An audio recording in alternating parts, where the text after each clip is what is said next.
Ladies and gentlemen, what is going tonight? What is going on tonight? I know it is at a late moment. I understand that, and I'm not on at the usual time that I am usually slated for, which is at 7 p.m. But nonetheless, welcome once again to the Big Time Show podcast that is being seen and heard live pretty much from all different places live. We've been seeing presently on Facebook and on Twitter and YouTube and on the Sports Empire Network. We're being seen from the Big Time Show Facebook page as well. Welcome to the show. Welcome on this late night edition of it. Not used to coming on this late, but I had few things that were going on personally that I had to attend to.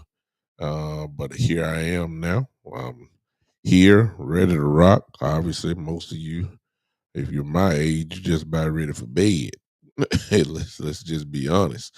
Most of you that are watching me now, if you're my age, you can't stay up like you used to. So we're here tonight um, at 9 o'clock. Welcome to the show. Real quick, do not want to bore you too long and don't want to take up most of your time. But we do have a few things that really one in particular that I want to talk about tonight um, that I think is on the heart and the minds of Cowboy fans everywhere, and that is obviously this off season play, where that's where a lot of dreams start and a lot of crazy rumors get started. This is where a lot of Cowboys fans start drinking the wrong type of Kool-Aid, and before you know it, you really dream wishing upon a star per se. For people who are not coming to Dallas to play on the team, but you have this dream, and there's nothing wrong with dreaming. But there has to at some point set in a sense of reality where your dream scenario won't work except on one place, and that's Madden 23. Uh, you can get some of these guys that you're hearing around on rumors, that is. You can get it on Madden. You can't get it on. You can't get it on this in real life. There's a such thing called a salary cap that kind of prohibits your dream. Uh, what's up, Terry? What's going on? You watching wrestling? I see you. Yeah, I came on. Yeah, what's up, Coach? I see you, Coach. It's called a salary cap. Uh, you know, exactly. A lot of guys, exactly, Terry. You're already on it already. We've seen it already. I'm not going to waste a lot of time talking about this. A lot of this stuff we've seen, for the last few years, where people will use the Cowboys name, and it works. It drives up the price. A lot of guys really never have intentions on signing with the Cowboys in the first place. Even those that come for visits, they really are not really looking for that, uh, looking for the Cowboys, but it works. For instance, we can use last year around this time. Von Miller name was hot in Dallas. He's a Texas boy. He always wanted to play with the Cowboys and all that kind of stuff. Came to Dallas for a visit. I don't know if we are really offered him a real serious contract or if we offered him one at all. But what I do know is just a couple days later, he went to Buffalo and signed a humongous deal as if he was 23, 24 years old again. And the rest they say is history. So I usually don't get up for free agents. The big name free agents like we all want. Not because we can't afford them. It's because I've been watching the Cowboys and how they operate, especially for the last 7 to 10 years. Uh, by now, if you're really a Cowboy fan, you know how Steven Jones works. We've been through this a million times. He does shop for free agents. However, he shops for free agents on day 8 and day 9. He gets these guys that are second. He really gets free agents for depth purposes. He does not get free agents for impact, like immediate impact. That's just not what he does anymore. Uh, there was an exception, and he really doesn't do that. Is for, um, he really can't. Even when it comes to trades, other than the Amari Cooper trade, that may have been the last time that we really got a real impact guy day one. When Amari came here, it was an immediate impact, even if he didn't catch a ball, which we all know he did, because Amari Cooper made defensive coordinators pay attention to one side of the field. As a matter of fact, all coverage rolled to Amari Cooper. Double teams became a part of what Amari Cooper had to go by. So that's what you call immediate impact. Sometimes it's not measured just in catches and yards and touchdowns. It's like, when you get this guy, can you afford to go one-on-one with him? That's the kind of impact Amari Cooper made with our team. And that's the kind of free agents that most Cowboy fans want. We want immediate impact. I'm at the point now where I want that now. And if you follow me for a while, the only reason why I'm saying that, I just don't believe that the window, and this is just me. Somebody else may say something totally different, and their points or their argument points may be right. I just don't think that the window is open. I think the window is closing on us. That's me. You may think differently, but I just think the window is closing, and I believe that when you're 12-4, you don't need a whole lot. You just need a few more pieces that'll get you, let's just say, from 12 wins to 14 wins. That's what I'm talking about. Now, does those 14 wins mean that you going to the Super Bowl? Of course not. But what it does, it puts you in a prime position, or one of those boxes at the beginning of the year where teams try to check it off. One of the things when you're a team like the Cowboys, one of the things that I guarantee you they thought about, at least talked about, was not only winning the division, but even perhaps having home field advantage. We're right at that doorstep. If it wasn't for last year, the Jacksonville game and the Green Bay game last year, we could have very easily had 14 wins last year, which probably would have got us a division championship and a number 1 seed. So we're not, what's up, Greg? We're not far away. We need, I understand a lot of people are excited about the draft. I get it. It's nothing wrong. You never know what you're going to get in the draft. You may get the next, maybe a Hall of Famer in there. Who knows?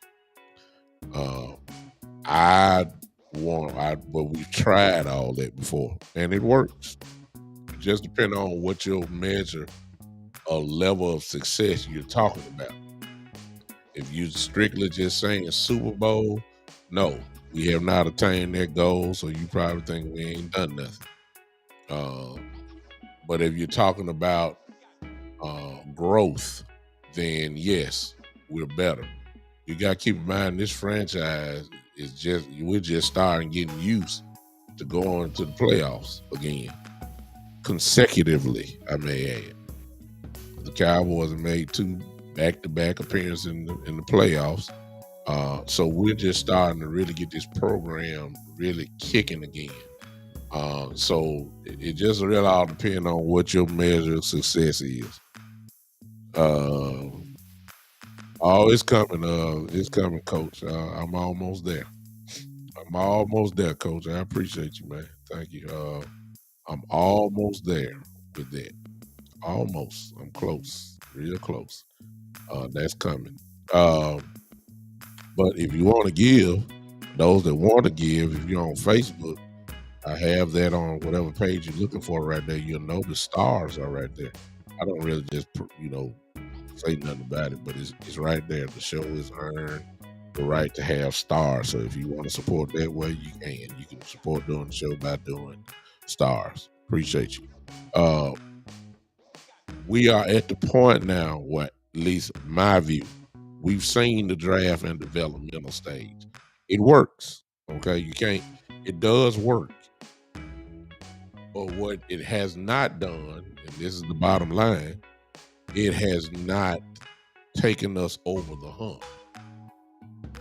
And don't get it wrong, it has the draft and developmental stage.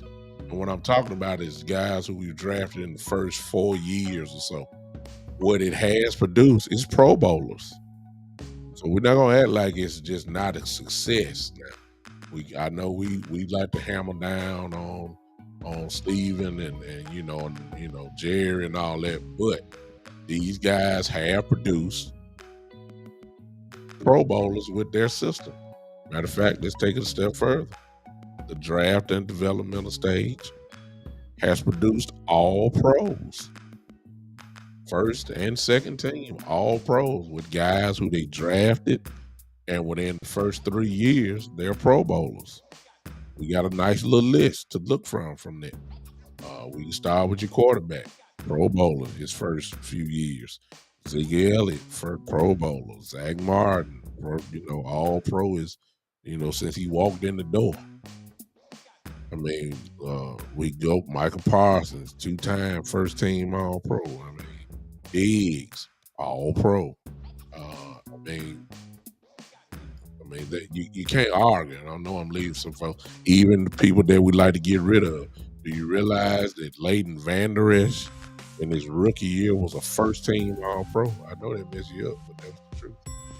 Leighton Vander Esch in his first year was a first team All Pro. Unbelievable. Y'all see what I'm saying? So we can't just knock what Jerry and Steven have done. We can't just knock it. It has been successful, but it hadn't gotten us over the hump. And that's where my dilemma comes in on, I guess you could say, how to build a football team. No, I'm not asking for us to do like the Rams did. I'm not asking us to do like Tampa Bay did a couple years ago. I'm not even asking what to do like what Philadelphia did by getting free agents and then, of course, building on the draft from last year. What I'm talking about is this roster that the Cowboys have been known as being one of the top rosters in the NFL. I mean, every year. We always get that credit of having one of the best rosters in the league. I mean, that's just come along with it, and it's the truth. But we're missing one element. To me, we're missing some elements, and then we don't need much. We don't need much. We don't need much. What we need is some real impact guys. That same type of impact that Amari Cooper had when he first got here. I'm talking about day one impact. day one difference makers. Day one guys that you know because you got this guy, you really got a shot to do something different. That's what I'm talking about. That's what I'm talking about. And so out of all these rumors and stuff like that, there are a lot of names that have been called up. First of all, we already know Stephen Jones not gonna do it. We know Jerry Jones is not gonna do it. However, there are some guys that I think is interesting. I think it's real interesting. One of those names that you've been hearing for the last few days is Jalen Ramsey. Now, every time a free agent they talking about trading or a free agent, one of the first things you're gonna hear is that Dallas would benefit from this. Dallas is in talks with, Dallas. That's the splash, that's the clickbait.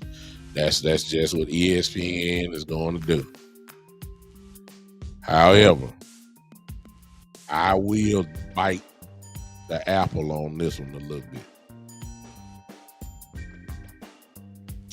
Let me just go on and tell you right now. Jalen Ramsey would be a tremendous benefit to this team. And the only way you're going to get him is to trade for him. We're talking about a guy. I just want to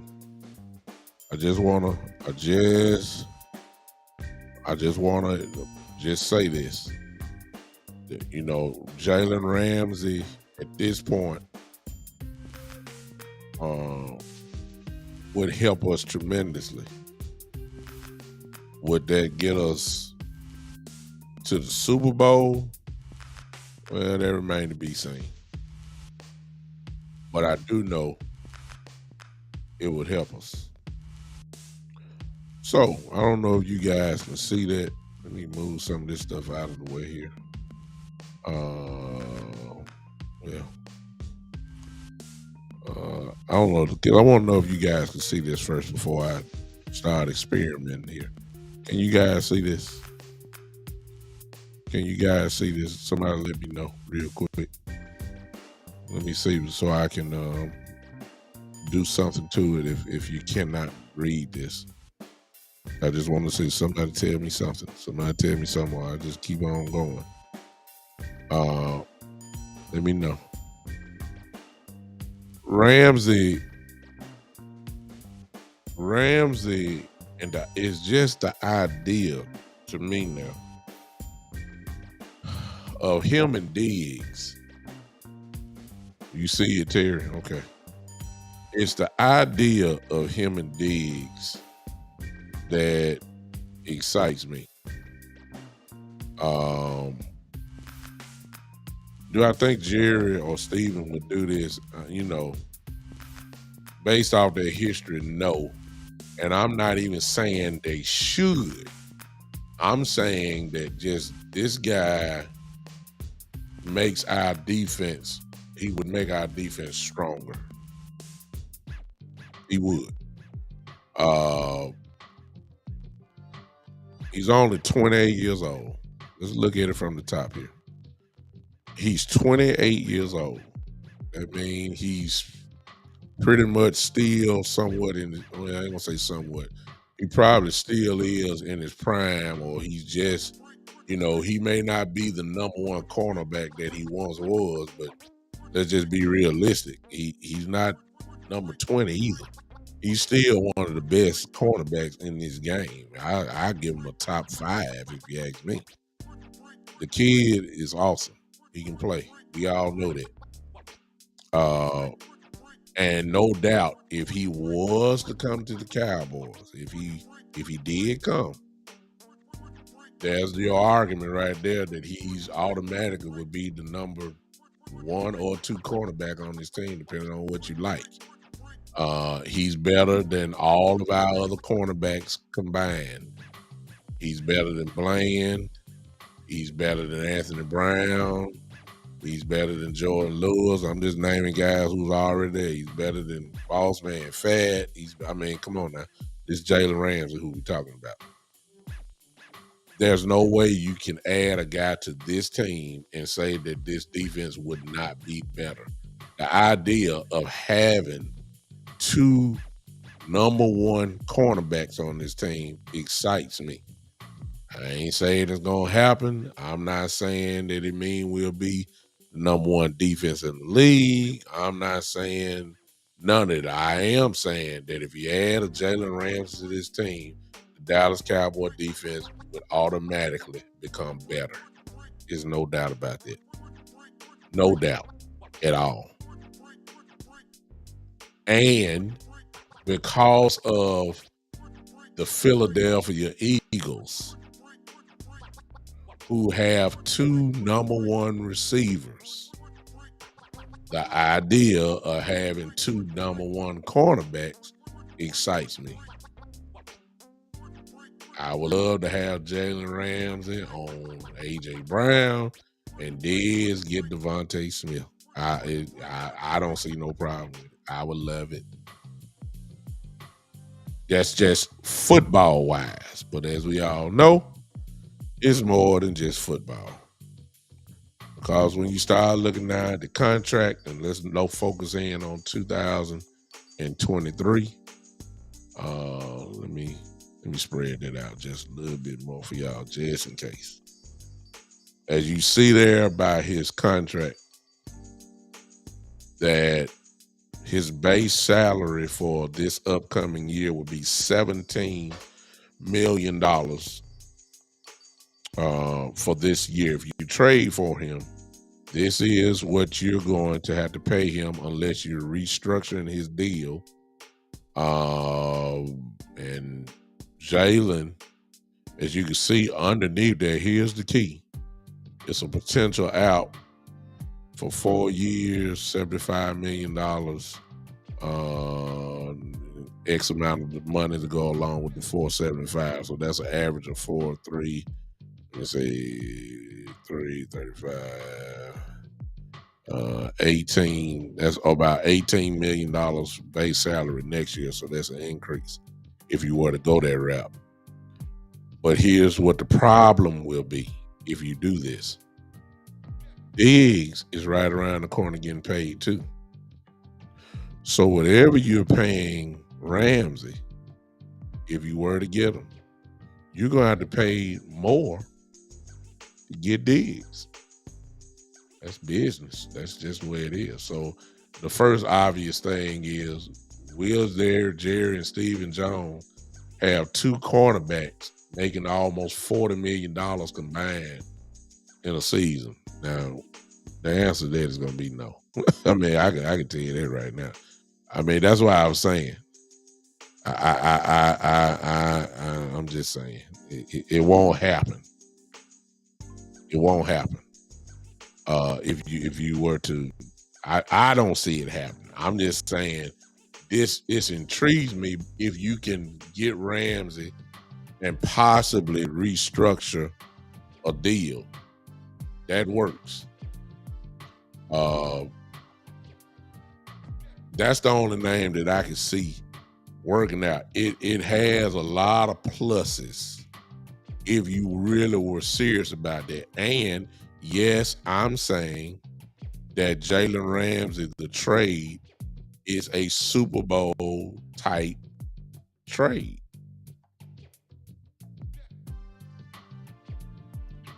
Because why else would you get him?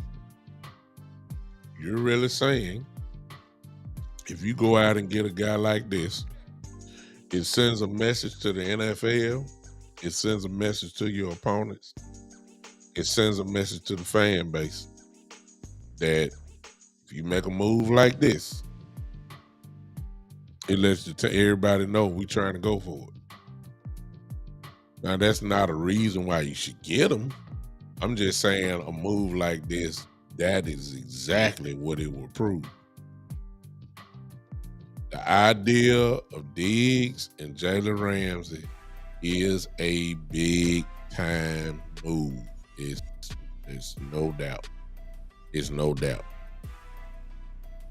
Uh, Jalen Ramsey obviously is a cornerback that Dan Quinn would love. He fits what Dan Quinn wants.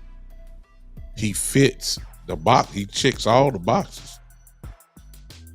He does. He checks all the boxes that um, that Dan Quinn likes in his cornerbacks. I mean, it's a lot of pluses that would fit for Jalen Ramsey to move in. Yes, there are other needs, obviously. There are other needs that we need on this team. Um, you know, but this is the guy that I think that I everybody wants Deron Payne, everybody. But Washington probably may even put the franchise tag on. They're not gonna let him go. They're not gonna let him go. They're not gonna let him go, y'all.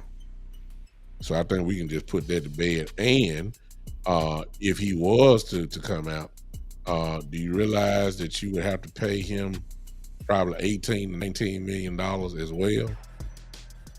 Uh, is he worth it? Yeah, he's worth it to me. Yeah. But with Jerry Jones paying a defensive tackle $19 million, for real, come on now. 18, $19 million. I mean, come on. And keep in mind, Michael Parsons is coming up. So I mean, for all the great players that we have, you got to pay them. Now, I ain't gonna get into how we can pay them because we've all heard. I heard something I think yesterday or today of how we can restructure Dak's deal, which is what everybody want to talk about today. I don't even want to talk about that because we already know it's gonna happen anyway. You know what I'm saying? So they're gonna restructure Dak deal. One way that they can clear $59 million worth of cap space is if they cut Tyron Smith and Ezekiel Elliott. That's one way we can clear a whole lot of money out and pay guys that we're talking about. But the chance of that happening is not going to happen because the Cowboys are loyal to a default. Some of my foundational players, and we hold on them too long. We hold on them way too long. I got a feeling one of those that's going to happen with Zeke and Tyron Smith. You're going to pay the price for some guys that, are older or won't be there too much longer.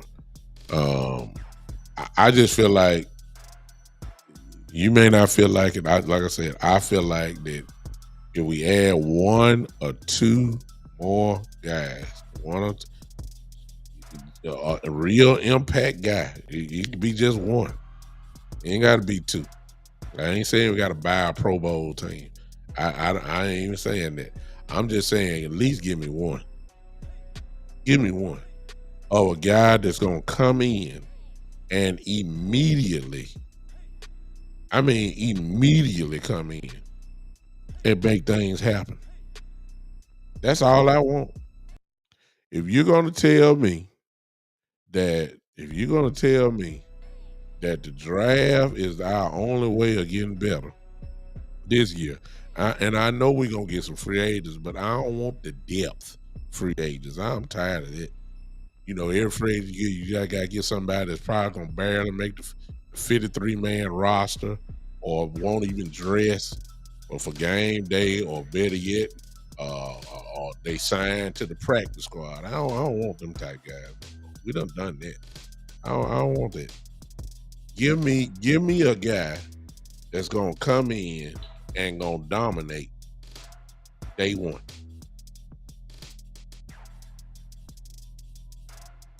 There's some guys out there that can do that. Jalen Ramsey is one. Okay, you don't want Jalen Ramsey. Bobby Wagner will help this defense immediately. immediately. Day one, immediately. Deron Payne, if it's some kind of way that we can get him, immediate help. Day one, come in rolling. These are the guys that can make you go from 12 wins to 13 or 14 wins. That's how much impact they have. That's how much impact they have. Uh, this is what I'm looking for. Now, I just said this is a Super Bowl move. You look at the title of the show. That is a Super Bowl move. If you go out and try to make a trade for Jalen Ramsey, it's a Super Bowl decision. That's what it is. And I don't know if I know Jerry and Steve, like I've seen it. I doubt very seriously that this trade will happen. I doubt very seriously that it's even really being considered, considering the fact of how much he has to get paid, knowing that you got to come right back the following year and pay Diggs. So it's just I don't see that. I don't see it. I don't see it. It'd be beautiful if it happened though. So I'm not even saying I don't even think this. To be honest with you, I really don't. I'm telling you, I'm just dreaming now. I really don't think that this is reality. The thought of even getting him a chance to trade. And here's the other thing, the part that I didn't say. If you were to get Jalen Ramsey, what in the world would the Cowboys have to give up to get him? Considering the fact that we know how much Stephen Jones and Jerry Jones love their draft picks. Well, you automatically know you're going to have to get rid of some of your draft picks in order to get a guy like this. This is the price that you pay for real good players. You got to give up something. You're going to have to sacrifice. And I don't think the Cowboys want to give up no draft picks. They love them too much. I mean, the price tag, even though it shouldn't be crazy, but Jalen Ramsey still is Jalen Ramsey. He still can play. He's still one of the top cornerbacks in this league. He still all pro level. This dude is the truth. He's considered one of the best cover corners in the game. And look, this dude is the truth, and you gonna have to pay the price. You got to pay the price to get him. I don't see the Cowboys paying their price. That's another reason why I don't think it's gonna happen. I just think that he just, I'm talking about he when I say Steven, he's just super cheap. You don't want to give that up. You don't want to give them no draft pick. They value their guys too much, They value the guys too much. So I don't think this is really gonna happen. I don't think that they really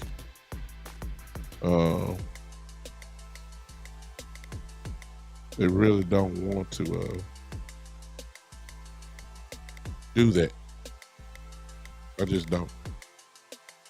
Greg says fan base don't want to hear this, but the Cowboys are going to have to make the moves on some big contracts on both sides of the cow ball to free up cap space. Well, every organization has to do that. It's just the Cowboys have shown ways to try to make it work, even when they know the guys aren't what they once were. If they free up Tyron Smith and Ezekiel, if they cut them, that's $59 million saved right there. That's crazy, $59 million of cap space just by cutting those two. Hey, you cut them two, you can do some of the things I'm talking about right now. you know, and that's another whole show within itself. Talking about cutting Tyron Smith and Ezekiel Elliott, because then we had to start really looking like, hey, uh, are they available? Are they effective still? Are they what? Are they themselves just only a name, but their play shows they lost, a step or two. These things you got to be honest with. And the Cowboys have been loyal to guys like our own. You know what I'm saying? Tyron Smith and Ezekiel. These guys are our own, and I just don't think that they're gonna let go of both of them. I just don't think so. I believe, and if you were to ask me, I believe they would get rid of Tyron Smith before they get rid of Ezekiel Elliott, because there's too many question marks about Tony Pollard's leg. You can't lose two running backs now in the same year. I mean, all you got left on your roster is the other kid. Jesus, my brain just left me. Y'all know what I'm talking about. Oh my God, my brain ain't working. Must be tired. Uh, Malik, Malik Davis. I'm sorry. You know, you can't lose too. And if everybody's saying, well, we can go get a running back, beat John Robinson, how you know he's gonna be there? You can't bank on that. How you know he's gonna be there? So, we can't lose too. But in the meantime, of restructuring Zeke's deal, are you gonna get the production? Just depend on what you say production is. That's the only thing I'm gonna say. Somebody said something earlier. Terry says, team replace average Prescott. This is last guaranteed money. If he don't produce, cut him loose, help your team get a better quarterback. Our biggest problem. Terry, you asking for trouble when you say something like that. This is where the Dak lovers will come out and cut your head, right? Yeah, The only thing I say about that is, Terry, which is not gonna happen. Dak Prescott will be a Cowboy. We all know that. But if you cut him, what is the alternative? I mean, that's the only thing I say about it. If you get rid of Dak, you better have a plan that's gonna keep your team, well above average. Like I say, the window's closing. You're not gonna do that unless you know for sure you got somebody behind that's gonna come behind him who's better. And the only way you're gonna find guys like that is unless you know it's a free agent that's getting ready to leave their team, because it's not in the draft. You know what I'm saying? No, you don't turn the keys over into the hands of a rookie right now. No, not this year, not next year. So what is the alternative? Because let's be honest and truthful. No, Dak Prescott is not a top 5 quarterback, but he's not a top 15 one either. If you gonna get rid of him or let him walk, you better have somebody that's better than him. I don't even want the one that's the same skill level. If you gonna let him ride, you better bring in somebody who's much better than even he was. That's the only thing I'm gonna say about Dak. If you letting go of Dak, because quarterbacks don't grow on trees. Let's just be honest about it. There's levels to this thing. And if you got one of these guys that can, that you can't just get rid of like that, like you really can't do that. He ain't like the Houston, Texas cornerback. You know what I'm saying? David Mills or somebody. He ain't like that. No, he's not like that. This guy, you don't find quarterback on trees, and they ain't in college either. You know, it's gonna be some that's gonna come out of college, but you only got about 8 or 9 guys, 9, 10 guys who's better at Dak Prescott at what he does for a living. 9 or 10. That's about it. And once you got one of these guys, it's kind of hard to let them go. I noticed that Carson Wentz got released today by the Commanders. See what I'm saying? Come on now. You can't just let go of guys. I ain't saying Carson Wentz is at that level, which he's not, but I'm just saying you can't just let go of guys just because you think the grass greener on the other side. You better check the grass before you let them go. You better check the grass. You got to do something with that. So again, and I don't want to hold you guys tonight. Again, you have got to, my opinion, there's some moves out there that can be done to make this team better. And sometimes it's just not all the top tier guys. Some of these second tier free agents is good enough to get the job done too. Folks saying Dak need the weapons and all that kind of stuff. Well, they out there. They're out there. Just gotta see how you gonna make it happen. And Jared and them may not do absolutely nothing. They may use every draft pick they got. That's what they've been doing the last few years. They just might go ahead and just, use first, second, first, all the way through the 7th round. And just let them draft and say, hey, we're going to depend on Jalen Tolbert to be the man.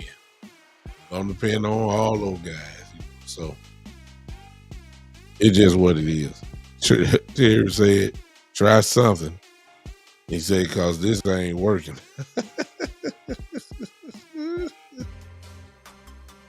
Yeah. I ain't going to argue. Dak Prescott his beauty is in the eye of the beholder. Some say he's beautiful. Some say he's not. Some say he's great. Some say he trash. It just all depends on what your eyes see. He won over the last 2 years.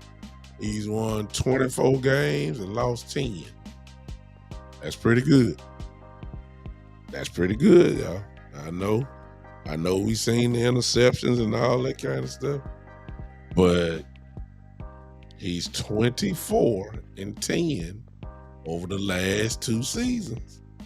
Being the starting quarterback for your Dallas Cowboys, I believe any organization in the world would take that. I believe that.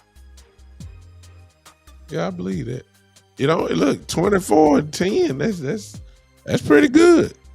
I'm sorry. He's won. He has won. He ain't ruined a lot of games. 24-10 over the last 2 years. That sounds like he's a pretty good quarterback now. Let's not act like this dude is just trash. No, he's not trash. He just ain't took that label off of him yet. Win, quote unquote, the big game. That's what his problem is. Until he erases that, that's when you might see something. So again, tonight, Jalen Ramsey. I personally love the idea. Football wise, I love the idea. Ain't no sense in me lying about it. Money wise, however, is gonna be a problem. And because of that, I don't think the Cowboys will pull the trigger on that at all. I know Stephen Jones. I know how he operates. I've seen it now for the last God knows how many years. He is who he is. We shouldn't expect anything different. You know they're gonna lean heavily on the draft, and they're gonna use the free agent pool for depth, not for impact. That's the MO for Stephen Jones, Jerry Jones, Will McClay. This is what they do. I don't see why anything is gonna be different. So I hope the dream does happen, but I doubt it very seriously. All right. I appreciate y'all tonight. Time for some of y'all to go to bed. That's myself included too, I may add. That's myself included, I may add. It's time for me to lay it down and go to bed too. All right. Gotta get up in the morning, get ready to go to work. Tired. Until then, ladies and gentlemen, I'm not done. The phone line is open. I ain't gonna do y'all like that. Y'all stayed up with me. Y'all stayed up with me for this. Least I can do is open up the phone line real quick. You can go ahead and call in right now. We'll do a couple and then we're gonna get out of here. Appreciate everybody hanging with me. Do you agree with me? There are some Super Bowl moves out here. It is. It is. This would be one of them. Here we go. Let me see who this is. Call from. All right. All right. There he is. The one and only. Coach Mar, what's going on, brother? What's going on with Big Time? What's going on with you, man? You know something, man? Big Time, yeah, you know, there's a lot of things floating around out there about the Cowboys. The first one is just correct one thing. $59 million, they say they, you know, and we hear these reports, and then when somebody speaks about the report and really, it's not just fit. Mm-hmm. Hello? Coach, you there? All right. Coach, I think I lost Coach. Who is this? Gary. To accept, press 1. To send a voice. In the first grade. Hey, Terry. Terry? Hey, how's it going, Bishop? Hey, man. I think Coach Marv. Yeah. Coach Marv, you there? I lost you. So I picked up Terry. Give me a call back, Coach, if you're listening. Once I get through with Terry here, give me a call right back. All right, go ahead, Terry. Well, you know, I was just going to say insanity. Doing the same thing over and over and over, expecting a different result. Mm-hmm. And if you're going ahead and look at it, we keep doing the same old thing. Dak ain't got it. Realize that this boy ain't got it. The Bible even tells you, how long do you stay in a bad deal? 4 years. If in 4 years, if a man start a business, he plant a field, start a business, and it don't show a profit, how long? In 4 years. If he don't show a profit in 4 years, hewn it down and plant again. That do something else. That boy should have been gone 3 years ago. Ain't no ifs, ands, or buts about it. That's the Bible. That's the book. That boy ain't got it. He should have been gone. You see, Jalen Hurts went and worked on his game, and now he is better than average Prescott. And fact of the matter is, the boy ain't got it. Stop trying to build up everything around him. Realize he ain't got it. We paying him $40-something million, and he ain't got it. We can't believe in him. Okay, he won a road playoff game. Shangri-La-Di-Da, you beat an 8-9 team. They was just the wounded animal on the savannah. They just waiting for anything to come take them out their misery. They in so much pain. Man, Tom Brady was retired 2 weeks before that. and that's not impressed. And nobody wants to say it. Nobody's saying it. You in a playoff game, that defense gave up 13 points. 13. Now the score was 19 because average Prescott threw 2 short field interceptions, gave them field goals. Make it 19, 19-13. You supposed to win that game. Ain't no ifs, ands, or buts about it. You supposed to win. If you can't beat a team and you giving up 13 points, you can't beat them. Hey, somebody need to go. Hey, this is real life.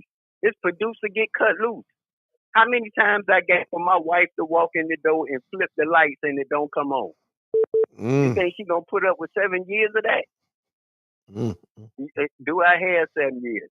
I'm looking at her right now and she looking at me funny. She telling me you ain't got 7 minutes. So I mean this is life. And hold on, Coach Mar. Hold on, Coach Mar. I'm coming back. Put some fire under Stephen Jones. Put some fire under. Hey, they too comfortable in that front office. Let them know you can't be replaced. This is real life. 1983, Ronald Reagan turned this country, and the producer get cut loose. Don't keep continuing this cycle of ineptitude. It's not good enough. Do something to show me that you're trying to get better.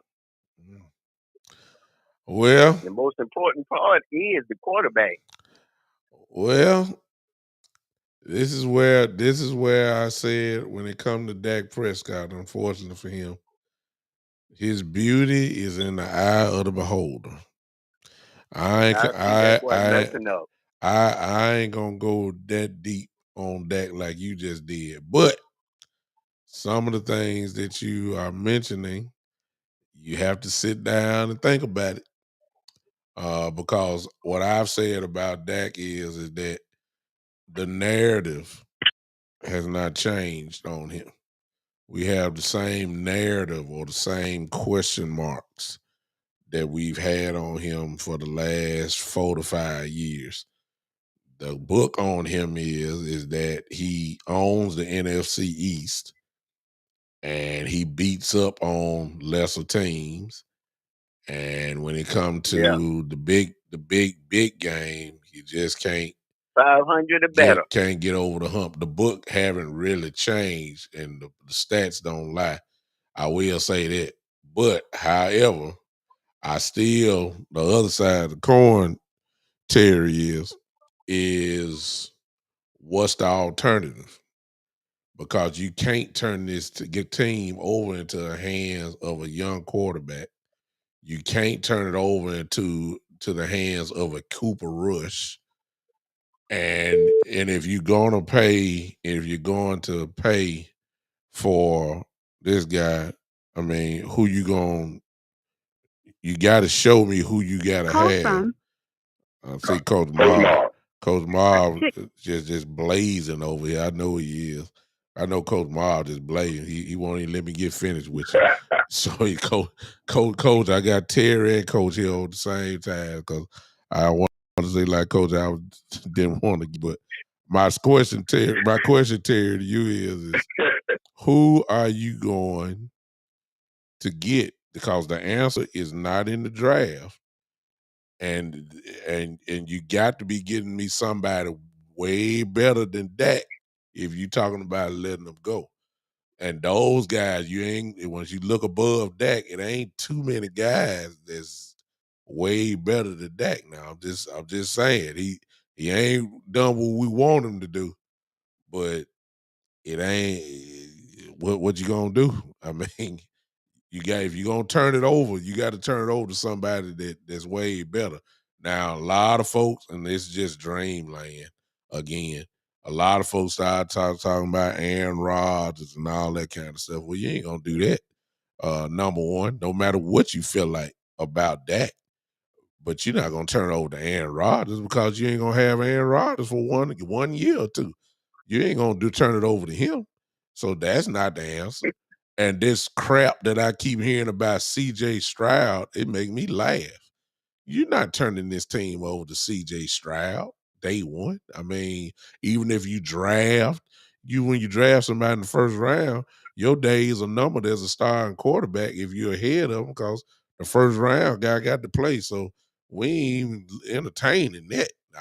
That's just a bunch of clickbait. They're committed to Dak Prescott. There ain't no doubt about that. He's gonna be a Cowboy for a long time. So we just got to make sure that we put stuff around. I can't talk. Coach Marv, go ahead. I know you're on there. Hey, how you doing, good time? My question to that is, who else in the league? The criteria that they rank, we rank that Prescott about the big games, win the big game. So tell me what quarterback in the league right now, if we're doing our ranking about winning big games, is over Dak Prescott. Yeah. And number two, because Patrick Mahomes been in 3 of the last Super Bowls. Joe Burrow been in one of them, and then you had the great Tom Brady, who's been in with Tampa Bay, but he's been in multiple Super Bowls. Even the Aaron Rodgers has lost more big games and playoff games than Dak Prescott by far. He done lost about 4 or 5 NFC. He done lost about 4 or 5 NFC championship games. Yeah. I mean, he has lost a lot of big games. Yeah. And I mean, some of the big games, he looked horrible. I remember 4 years ago against San Francisco, threw about 4 or 5 years. Listen. I got one better than that, Coach. A lot of them games he lost was right there when at a place where everybody said he had no chance to win. And that's in Green Bay. He lost at home in the frozen tundra where nobody want to come in the NFC Championship game and all that kind of stuff. So I don't get that. I think this Terry coming back. I don't know who this is. Terry. Yeah, Terry. The coach, I'm gonna bring him on. Because we have the opposite end of the spectrum here. We got somebody who says Dak, you gotta get out of here. Then you got coach who's saying, no, Dak need to stay. Terry, what you talking about? You got on with Coach Marv now. Terry, are you there? Yeah, I'm here. Coach Marv, hold on. Let me see how I can do this. How can I do it? Okay, I got it. All right, I got both of y'all on. All right, Coach. Coach, you there? I'm here. All right, Terry, you there? I'm here. Terry? Yeah, Go I'm ahead. just looking at it just like what I did just now. Do I leave that rotten piece of fruit on top of the other fruit, or do I take that piece and get rid of it? Okay. I mean, because if you need a 7 to win the Super Bowl, a 7.5 to win the Super Bowl, and all that Dak Prescott is a 7. I mean, we make excuse after excuse after excuse. Oh, Tyrus was gone in Atlanta and he got sacked so many times. Oh, I'm sorry. I saw Joe Burrow get sacked 8 times and still go to the Super Bowl. I mean, stop making these excuses. Producer get cut loose. Oh, well, it's more than just that on the team. My question is a game. Okay. You said Joe Burrow got the Super Bowl. How did he get the Super Bowl? Did he have a great game, or did the guy throw 2 interceptions to them in the red zone? They had to kick field goal. Yeah, it's I don't have to. It's Dak. What I'm saying. Yo, Dak did not play well against San Francisco. We all know that. Did Patrick Mahomes play an outstanding game against the Windows Super Bowl? No, he did not. He did not. The only thing that I would say, he came through in the clutch. He came through at the well, I think most people would say in the money time. I think that most people say that the bottom line is that he got there, and that's what they'll hold Dak to. Even though, Coach, your argument was right about Aaron Rodgers, people would change the goalposts and say, well, the man did get there. Dak can't even get out the first round. That's what that's which is really not all Dak Prescott's fault. He did not play well against San Francisco. But at the same time, a lot of the playoff games that Dak played in, we all know that it was we didn't win that Green Bay game in Dallas, but everybody keep forgetting that our defense let Green Bay score 31 points. We jumped out on 31-3. That ain't on Dak now. We didn't win the game. We didn't win the playoff game against the Rams. Yeah. So tell me the record of teams that win a playoff game when you give up 245 rushing yards? Yeah. So I mean, it's not all on Dak, but I get what you're saying this time, Terry. My point. That was my point. if you're talking about a free agent, it needs to be Mr. Payne. Nobody else, because all that other stuff. I mean, uh, even if you get Jalen Ramsey in some, I don't know, crazy world or whatever, some mystery world or whatever, you get Jalen Ramsey. I mean, Stephen Jones just opened up the checkbook. You get Jalen Ramsey. All they're gonna do is go in ahead and exploit our weakness that has been our weakness forever in 4 days. They're gonna turn around and run the ball on you. Yeah. That's all they're gonna do. Run the ball down your throat. I ain't gonna argue with you, Terry, because that's why I say when you start talking about, I got another free agent. If you don't get Payne gonna be franchise tag. Yeah, he gonna get franchise. But somebody, Payne gonna get franchise tag.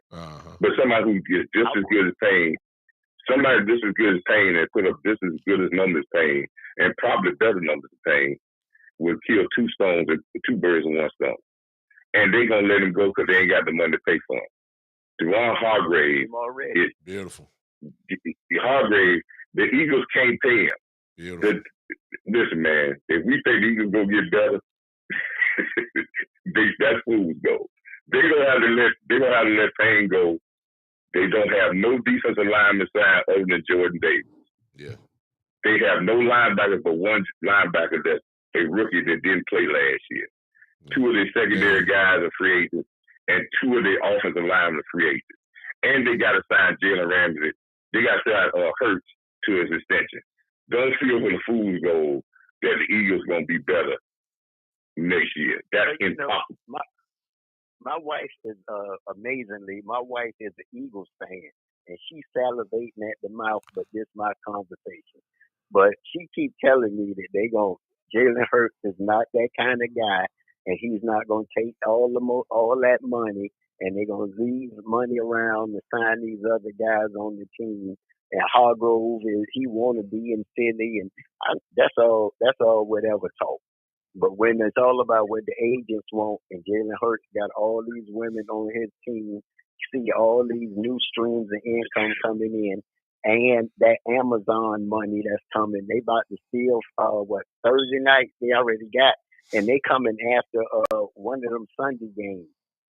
So I mean, they see the money coming, and them women ain't gonna let that money go. So he finna get a big chunk of the money.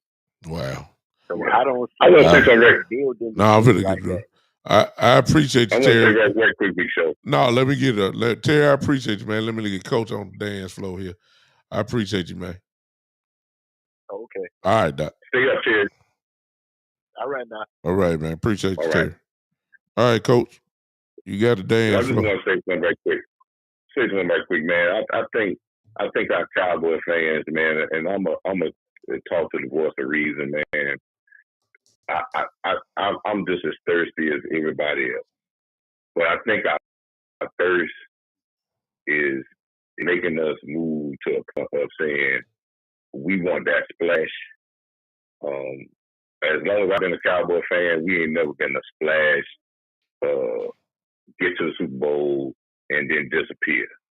We have always, when we was in our heydays in 2 decades, we were dominant, and the Super Bowl had to come through us for a multitude of years. And some of these moves we talking about are this splash, and what they end up going to do, if they don't splash, we might be in that rebuilding stage. I don't think this team is rebuilding when you're the third youngest team in the NFL. And I don't think the window is really closing.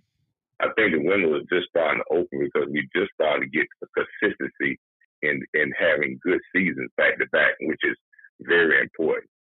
But I do want to say something, man. When we start looking at, we talking about making these big moves and big splash moves and about other teams, we got to miss the perception on the Rams, the Tampa Bay Buccaneers, and the Eagles of how they got their splash moves, and we say, oh, they spent a lot of money. Well, the Rams didn't really spend a lot of money. The only player they added in that year that they won the Super Bowl was Odell Beckham, and he was cut, and they got it for $2 million at a bargain deal for 6 games because he was cut. All the other money they spent was the next year when they started anteing up a bunch of contracts and getting Aaron Donald and Cooper Kupp signed the big extensions. And now we see that year turned out to be a splash, and now they're cutting everything they're going because they're actually going back to square one. I don't think they cared. Same thing. I don't think they cared though, Coach. They knew that they knew that the Super Bowl was going to be in their home stadium that year. Right, but they didn't spend the money. They didn't spend the money. Oh, they did spend. They got the Super Bowl. They did get one. You forgot. They went and got Vaughn. They went and got Vaughn. Yes, they did spend some money. Okay, this is what it is. You traded to get Von Miller they got Von Miller for the last 6 games. When you traded to get Von Miller, you only paid him for the last 6 games. Yeah. When his contract came up, you knew you was just doing it for one. You caught a team that was trying to get rid of because they was on the rebuild and they was gonna get him. Yeah. If you look at the history of the NFL, and this is recent all the way back, free agent signings that are very big impact signings, there's very little or none. Now, if you're going to get a guy from a trade, and you may have to catch a team that's trying to get rid of it. If you're looking for a cornerback, you're going to have to get a guy from a trade because if a guy is a marquee free agent that's a dominant player, 9 times out of 10 with a franchise tag, he's staying where he's put. Now, you may get a trade, but you got to catch lightning in the bottle. You got to catch lightning in the ball like Philadelphia did. They played it smart. Don't forget, they also did a little few game rental with Sue, if I'm not mistaken, too. Remember the Rams did Dominican Sue that year. What I'm talking about was that Tampa. I'm sorry, Tampa. That's when he was with Tampa. Yeah, the Tampa Bay when people say Tampa spent a whole lot of money, they caught a guy that was a free agent in Tom Brady that wanted to go to Florida because he wanted to get out of New England. He wanted to go to a warm weather. You think about it, Tom Brady didn't take market money when he signed with Tampa. No. He took $30 million a year. Yeah. And then the guy, they said he spent a whole lot of money on Gronkowski. Gronkowski came there because he only wants to play with Tom Brady. So that's an easy sign. Yeah. Well, they spent money on Antonio Brown. Antonio Brown took a basic level contract because he wanted to play with Tom Brady. Yeah. They didn't go out and when they did spend when they did spend the money the next year when their free agents was all up and they said we want to run it back, and then they started giving the Bears and all these people the big money because a lot of that team that they won with was homegrown. Yeah. Was guys they had already had that they had drafted that got to the maturity, and they said, okay, now they're ready to win a Super Bowl. And that's not guys that you're gonna get out of 1 or 2 years, but you're at a point. Yes, we're gonna have to get someone, but hitting a home run with a big time free agent, if the Cowboys gonna make any move, it's gonna be with drafting now. And the problem is this, or trade. The problem with Jalen Ramsey is this. You got to sign Diggs now. Oh, Diggs is not a first-round draft pick. Yeah, that's what I said. He's not a first-round draft pick, so he's in his lame duck year next year. Yeah. You think Diggs gonna come out there and say you just traded a guy named Jalen Ramsey that's making money, and you want me to play on a 1 year, $4 million contract? If I get hurt, I'm not gonna get my payday. Yeah, that's why I said that's gonna happen. It don't even make sense. That's why I said before. Just in football wise, it makes sense, but not contract wise, it don't make sense at all. And this is what I want people to understand. There is not a team in this league that has 2 $20 million cornerbacks. Exactly. There ain't gonna be a team in this league that listen. Kansas City showed you that they were not gonna have a $29 or $30 million receiver and a $30 million tight end. Nope. They said what they said. We're gonna trust our coaching staff to get pieces in here, and we're gonna formulate 2 or 3 guys that can do maybe not do what Tyreek Hill do, but I believe in my coaching staff enough to know if I get someone else in here and they're gonna be 1 year rentals because they're gonna get rid of all those guys. Shooters, they not even gonna sign him. He was there for a purpose. They let him do a certain job, and then they push him on down the line. And some of them got it for cheap too, like a Dominican Sue who was a Ram too, He only played a few games, and they just got, they knew it was gonna be over with, and they got him for cheap too. But That's right. Sue still had some gas left in that tank. And actually had gas left for Philadelphia this year too, just a little bit. But he wanted to, dominant, but he was cheap. He still just had some gas in the tank. Yeah, so they're trying for half a year. Now I'm telling you this is what we talk about. We talk about, and this is the great thing about what I believe Andy Reid and his coaching staff is how you coach yourself up to a Super Bowl. We talk about Patrick Mahomes.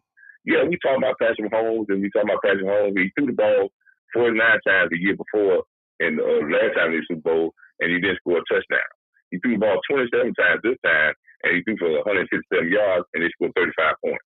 So that means he was efficient in what their game plan was, and they kept the game plan to a way that they can control the game. Yes. But let me explain the one thing that Kansas City did.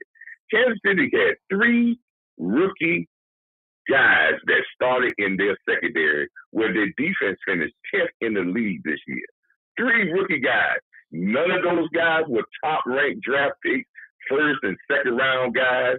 But this is where your coaching staff take what you have and they get the most out of it. If any problem in Dallas has been since they had their Super Bowl run, since Jimmy Johnson, it ain't been a collection of players. It's been when you have had people in place that have run the organization that didn't get the maximum of the groceries that you put in the cupboard. Yeah. I've said this and I've said it 1,000 times. The greats have said it. Bill Parcells said that Dak can win a Super Bowl. Jimmy Johnson said you can win a Super Bowl. There has not been a great coach that said, no, you couldn't win a Super Bowl with. But if this same team is constructed as they had last year, and you gave that team to Sean McVay or gave it to Kyle Shanahan without changing one person, we would have been playing in the Super Bowl. Coaching. You can have all the talent in the world, but if you ain't got the right cooks in the kitchen, you're going to be in trouble. And I'll say this in closing. We talked about Kellen for a long time. Now, if Mike McCarthy says he's going to take it, I think he understands where this team was successful and and it seems like the moves that we need to be thinking about, the moves that he made with hiring a guy to be the offense coordinator with his background, of his run background, the West Coast offense, which is does throw the ball, but it depends on the running game and depends on the running backs being a vital part of this offense. I believe if he comes in and start what he wants, and if this is more efficient to the Cowboys, you're going to be able to have a better chance. And yes, you may need to add a piece of just a piece of here and there that's going to play play very well, but you're not far. But remember this, Big Show. If they don't build this team through the draft, if they can find that piece and this team get the experience of getting to an NFC championship or a Super Bowl and winning, this is a dominant team for not a short period of time. This is a dominant team for a run. Yeah. This ain't the Eagles where you caught lightning in the bottle and now you got 11 free agents and they ain't signed your quarterback and now you got to start all over. You ain't got no coordinator. This ain't that. This ain't the Tampa Bay Buccaneers when they had an old quarterback and they did that and now they back into let's rebuild. This ain't the Rams when they won. They caught lightning in the ball. Now they're throwing the whole thing off because they don't really have no pieces for a draft pick. This team can make a run for a while, but you got to get them over the hump and you got to make the plays. You got to make the plays big on the interception. You got to make the tackles. You got to not turn the ball over, and you got to utilize the assets you have to the best. Because just like you said, this ain't fantasy football. You just can't go pluck people off that. It's the coaches that take what they got with talent and get the best out of it. Yep. I agree, Coach. I appreciate you, man. Thanks for the I insight appreciate you, again. Big Show. All right, we'll see you Keep on again. pushing, brother. All right, now I appreciate you. All right, that was the one and only, the Coach Mar.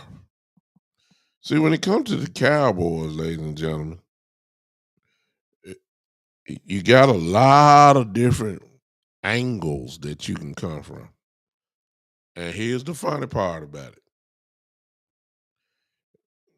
All of them can, in a sense, be right. You see, Dak Prescott is turning into, for me, he's turning into one of the most interesting Dallas Cowboys ever, because there's not a consensus opinion about him. You can find a diehard Cowboy fan and can say, hey, this dude is legit. This dude is a top 8, top 9, top 10 quarterback, and you can win with him. And then at the same time, you can find another guy who can say Dak ain't gonna get it done. He's not that good. He's just above average. He gets exposed in big games, and to a degree, that is the truth as well. It ain't been too many Dallas Cowboys that can have that type of distinction, that you're just not 100% sure on the guy. This is what's so strange about him. This is what's so electric about this dude, is that it's not a consensus, overall opinion about this dude. Me personally, because it's been proven, when you surround Dak with a lot of weapons around him, he's much better. That's just the truth. We tried this committee by receiver approach before. It didn't work out. That's why we went and got Amari Cooper from Tennessee. We had it somewhat this year. The difference was that CeeDee Lamb played out of his mind this year, and he was still able to, put up big numbers. But Dak needs a real guy on the other end of him. That's been proven. His best years were when Amari Cooper was there, CeeDee Lamb, and what's my guy? Oh my goodness. Oh, my brain ain't where I'm too tired. Cedric Wilson. The offense was number one in the league. Dak was humming it everywhere. That's the type of guy he needs. He needs those. That's just my opinion. He needs to stop being so loyal to Ezekiel Elliott as well.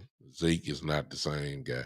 I understand he was injured, but his body is been beat up too much now. Even when he's healthy, he still doesn't have the burst that he used to have. When you don't take the beatings that he's taking, your body's supposed to pay somewhat of a price. We got to stop acting like he the guy. The best running back on this team was Tony Pollard. It was not Ezekiel Elliott. It was Tony Pollard. We still have the major problem. We still have the minute problem of saying that Ezekiel is still the best running back on this roster. That's a lie. That's a lie. He's not. Got coach again. Call from Coach Mark. Go ahead, coach. Hey, big time. I had to call back. You touched the nerve with him. Yeah, I figured I would. Touched the nerve. It's the truth. If anybody watch film and tell me Ezekiel Elliott done lost that much, well, tell them let's go and watch it thoroughly. And this, when you watch film on running backs, you can't watch film on running backs comparing them to another running back with another style and say, oh, he don't have it. You know how hard it is? I don't think people understand this. You know how hard it is to run for 875 yards, missing 2 games, and you have another running back is a dynamic in your backfield that runs for 1,000 yards, and you you in a run offense that ran the ball, but not really creative in the running, that don't even have a run game coordinator. He has value. He's just not that guy no more. That's my opinion. He's just not. I'm not saying he I'll can't. tell you this. I'm not saying he's not productive. He's just not that guy that we knew, and most people aren't. He's just not that guy. Go ahead. That's right. He's not productive. He's not that guy that's productive as what we knew. But that doesn't mean No. that he can't be productive for the things that he do for your team. Now, does Ezekiel Elliott know that, okay, no, I understand that, okay, I'm not at that point of I'm a $10 million running back. I'm not at that point where my cap hit is hit $10 million. I understand that, hey, wherever I go, if I leave Dallas, I'm not going to get that payday. That's not going to happen. No. And he understands also that Tony Pollard is where he understands the young guy is, and he knows he's going to get paid. And I don't think we should worry about the failure thing is a bad thing. I mean, those things happen to players. So I don't think that that's going to be a hindrance to him. But I just don't think Tony Pollard is a 20 carry guy, because you can't tell Tony Pollard at this particular in his career if he ain't been a 20 carry guy since probably he ain't never been one. And I'll say this about Tony Pollard: I don't even think that's the gauge. I think Tony Pollard is a 20 carry guy, but here's the question: can he do it for over 17, 18 weeks? Now that part, I don't think he can. So I believe I've seen him get the ball 20 times a game, run the ball. He can do that, but for how long? And that's the issue. I would say this: has anybody made this thought? Had this thought that the production that you got from Tony Pollard is because Ezekiel Elliott carrying some of the ball? I don't know, Coach, because they was stacking the same box. When Pollard came in, he got that 8-man box too, and he produced in it. But at the same time, for what they asked Ezekiel Elliott to do, he's still productive. I mean, the man had 12 touchdowns this year. I mean, come on now. I mean, Zeke. We had Zeke put it in the end zone, but that's because that goes back to what you said before in your initial comments. Coaching, they knew. Okay. Kellen Moore finally figured out when you get inside the 5-yard line, get this man the football, because he can do that. There's some value there. It ain't no question about it. But at the point to get things really popping in this offense, it's obvious that Tony Pollard is that guy now. I mean, the man made the Pro Bowl. I mean, come on now. As a backup. Now. He's not even a number one running back. And when we talk about we get all this misconception about Ezekiel Elliott, and we say, okay, he when he played the last 2 years, he got hurt, but he still played, and with him hurt, still probably was more productive than anybody would be hurt with the injuries he had. And they say, oh well, no, he don't have a 3.8 yards to carry. Don't you know that's 0.5 from his career record, his career average? He has never been a home run guy. You're talking about a big guy. He's always been a big guy, and he may get explosive running here, but he was a guy that got 25 carries to average 100 yards. He's averaging 4 yards a carry. He's a guy that's not going to get you explosive plays. He's not going to get you those 40 or 50 explosive plays. But then there's another stat that they don't even talk about. Don't you know Ezekiel Elliott ranked in the top 10 in explosive runs this year? And a running back, he did 17 to 12, and we still say, well, you know, it gotta be better than that. He gotta be first for us to say that he still got. I would say this. That goes to what you were saying earlier, Coach. is that we done watched enough games that we know what's gonna happen on first down and 10 with Kellen Moore.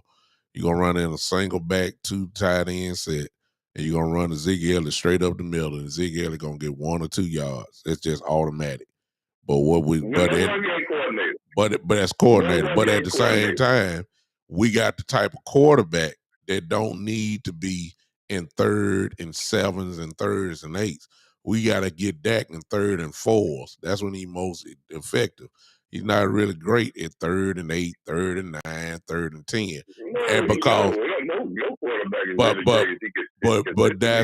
But because of the loyalty to Zeke and giving him the ball first down, possibly 2nd down, and now you're looking at his 3rd and 7 because Zeke ain't getting too much more. And then when they bring Pollard in, run the same plays with the same line instead of being 2nd down and 8, it's 2nd down and 4. It's 3rd and 2. I mean, with Pollard, Pollard the last 5 games when the run game kind of got stuff, Pollard was average 2.5 yards carry. He was, and he wouldn't stop running. He stopped running. He got pass happy. I mean, we know what went on. Yeah, the run game got dull to the point, and this is what I'm saying to you is this. And this is what I'm saying this. If we stood on the table about Kellen Moore and now we see a transition in the coaching staff of the philosophies that these coaches have had that they're bringing into the offensive room, even with the offensive line coach, the coordinator with coordinator bringing in, and we're bringing in that philosophy. Wouldn't it be to our advantage for a duo that got 1,900 yards and was probably the top duo in the league?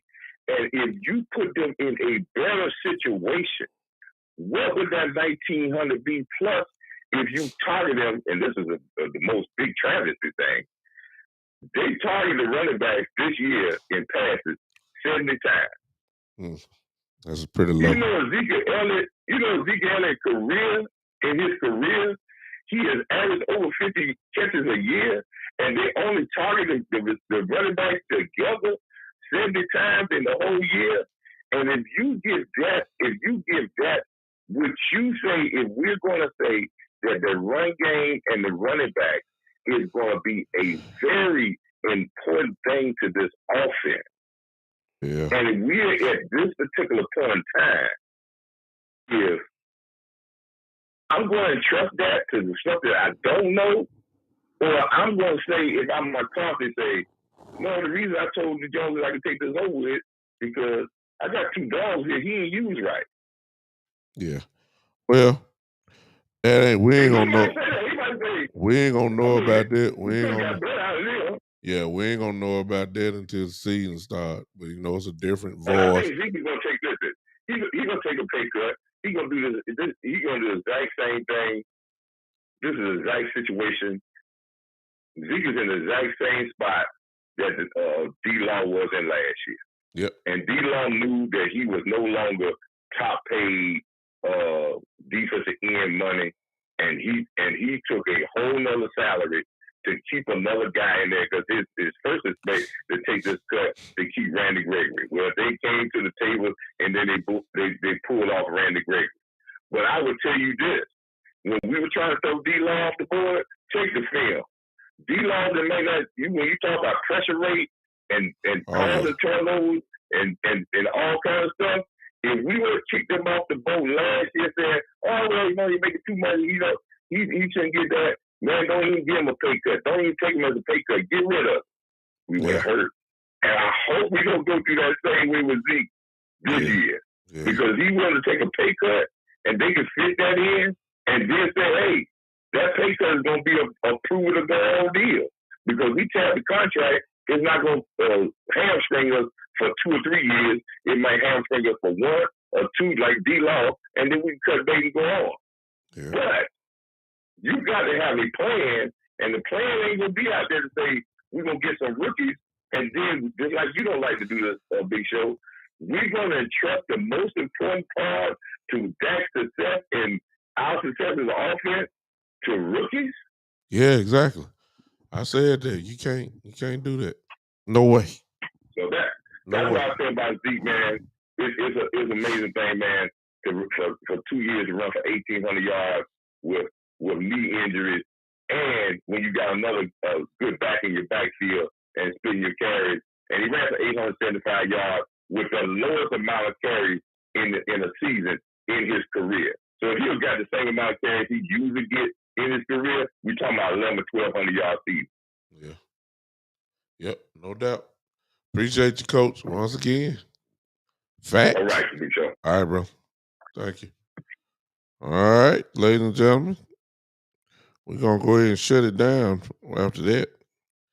It's just perspective. It really is. It really is perspective. Uh, I see it this way.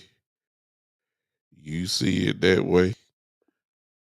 And there are elements that people are right. That's the dilemma of what it is.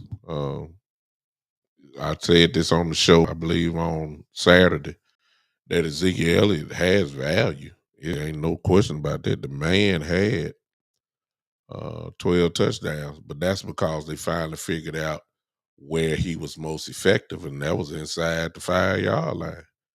You know, if Zeke get the ball, you know, and I say first down and 10, and then it's second down, now it's second down and 7, or second down and 8, we're inside the goal line, that's big.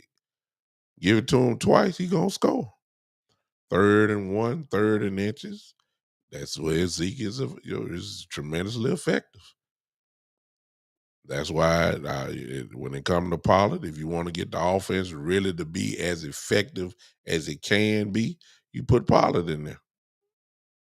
If you want to grind it out, if you want to do all that, that's when Zeke comes into play. He's not as explosive as he once was, even though Coach gave the frat and said he had some of the most explosive runs. You know, it's far in between when you actually saw it.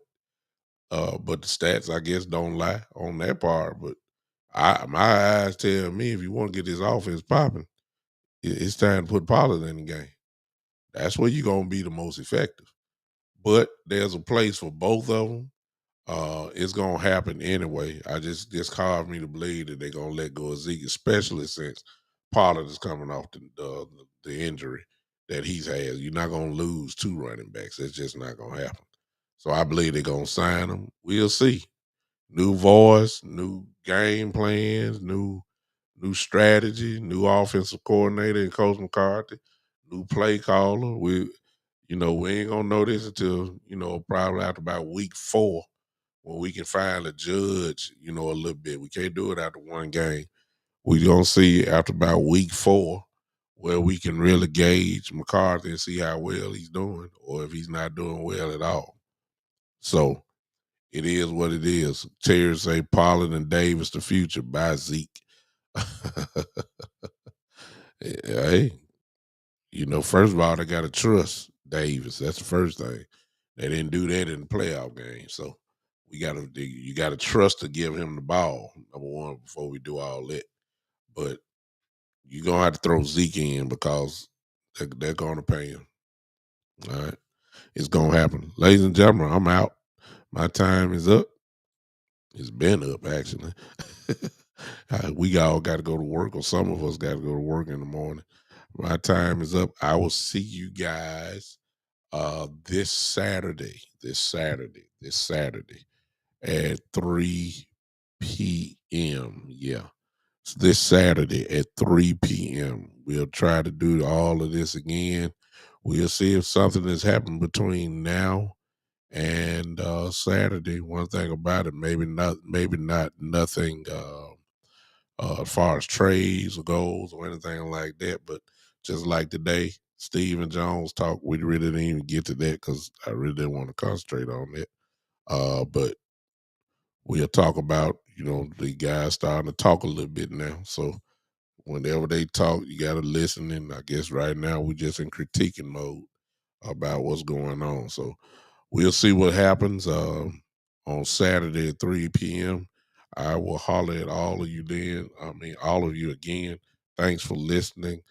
These are the ways you can see on the ticker that you can support the podcast. Appreciate all of you doing that. If you haven't subscribed to my YouTube channel, it would be nice if you would do that. I would appreciate it so much. Until then, ladies and gentlemen, thank you for listening to me and thanks for hanging with me tonight. Go ahead and give me, I started to see some clap emojis. I already see it. I already see it. Yeah.